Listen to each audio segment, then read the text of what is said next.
We're going to stay with local government issues because many municipalities in the country are marred by irregularities, unauthorised expenditure, maladministration and a lack of consequence management have all become common themes when we look at local government, especially in the Free State province. That's according to Parliament's Portfolio Committee on Cooperative Governance and Traditional Affairs. The committee is now piloting a new joint oversight model in the province to address persistent governance and financial underperformance. For more on this, let's speak to the Chairperson of the Portfolio Committee on Cooperative Governance and Traditional Affairs, Dr Zweli Mkhize, and I believe you're joining us by phone this evening. Doctor, good to have your time. So one assessment today describing the Free State province as the worst run province in the country. Does that match up with what you saw in your recent visit there?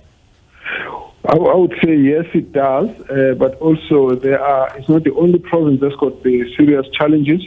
There are other provinces that have got a similar problem. But when you have a province that has got serial offenders who come with disclaimers, inability to submit normal annual financial statements, with persistent problems that have been previously identified by the Auditor General being corrected, the dysfunctionality, the inability to manage their huge debts, and inability to raise adequate revenue even though the situation could allow them. All of these are challenges that we have seen. Linked to them would be irregularities and corruption. So we do believe that this situation is something that needs a much stronger and aggressive management, which means the issues of interventions become very, very important from the higher authority, whether it be provincial or national government. But what we have done as a portfolio committee is we've decided to do a joint oversight program which takes the committee on COCTA, on SCOPA, and the one on the Auditor General to come together and meet with the provincial committees of the same nature and then bind everyone together in a common program of accountability and looking for consequence management. But there's a big problem there, isn't there, Dr. Mkhize, when ultimately people at a national level have to step in when elected and appointed officials at local government who are drawing salaries every month and are seized with these responsibilities have failed to meet their daily objectives? I agree that everyone should be doing their bit. In fact, the municipal council has got the authority to oversee and correct a lot of these. But if it's not being done, we now need to call on the higher spheres to be able to step in to deal with that situation. In this case, we combine national and provincial oversight so that we can then hold everyone responsible and accountable for what needs to be done. Mm-hmm. We will then be asking them for a list of things that need to be corrected, particularly to make sure that the wrong things are not repeated and the wrong, the irregularities are acted upon. We want to have a record of consequence management and people taking responsibility. In 3 months, we will come back and we'll be expecting the minister and the MECs to actually account, the premiers to account for what should have been an intervention on their part. They need to therefore answer what is it that they've done to ensure that there's correction at the municipal level, because the Constitution forces the government at national and provincial level to do support, which is Section 154. But on the other hand, Section 139, the province, if the support doesn't work, then they must intervene. So they need to explain why they haven't intervened. As you said right at the beginning, pardon me, sir, for cutting you off there, but as you were saying right at the beginning, that the problems in the Free State have long been diagnosed, be it the corruption, the mismanagement, poor internal controls, bloated staffing. Even the Auditor General has flagged that repeatedly. And what is more alarming, at least from the AG's account, is that instead of things getting better in the Free State, they are in fact getting worse.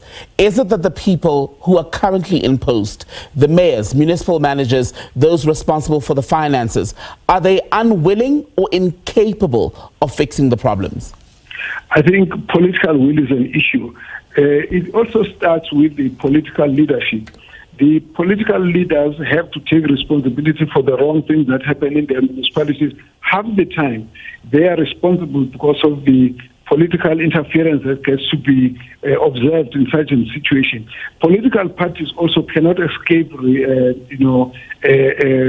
blame, because they have also to call on their members to ensure that if there is a party in charge, they must then ensure that there's discipline, so that all the administrative prescripts are followed properly. Because if that were the case, there wouldn't be a need to get a higher authority to come in. So we are calling on everyone to take responsibility. So we will be going to the Northwest as well, and we'll also be going to Gauteng immediately in the next month. We actually want to use this opportunity to enforce the corrections of the audit outcomes that were observed, but also force the municipalities to do a turnaround on their own dysfunctionality. That can happen only if we make it clear that everyone is accountable, everyone has to take responsibility, and that consequences must be met on those who have done the wrong thing.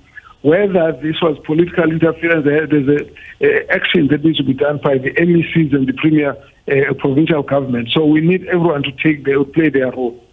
On consequences, Dr. Mkhize, the criticism often is that you mentioned, for example, the political parties and their interests in local government. The criticism is that even when people are removed from positions, they are reshuffled and appear elsewhere. So ultimately, instead of cleaning the floor, you're just sort of moving the dirt around, right? So would firing mayors, municipal managers, chief financial officers, would that then, do you think, spur on real change? Immediately, the municipal managers are removed. We have actually now forced a situation where they have to account for the wrong things that people would have done before they can be appointed in the next municipality. In fact, for the minister has now an obligation to consent if someone has to be admitted or to be appointed. The minister has to consent based on the record of the individual. So we don't expect anyone to be recycled, to be involved in corruption and get dismissed in one municipality and go to the next municipality. When we picked this up in the Free State, we've actually called upon the provincial government to act to deal with that situation so that you do not have a recycling of transgressors from one municipality to another. Dr. Zweli Mkhize, Chairperson of Parliament's Portfolio Committee on Cooperative Governance and Traditional Affairs, good to have your time this evening.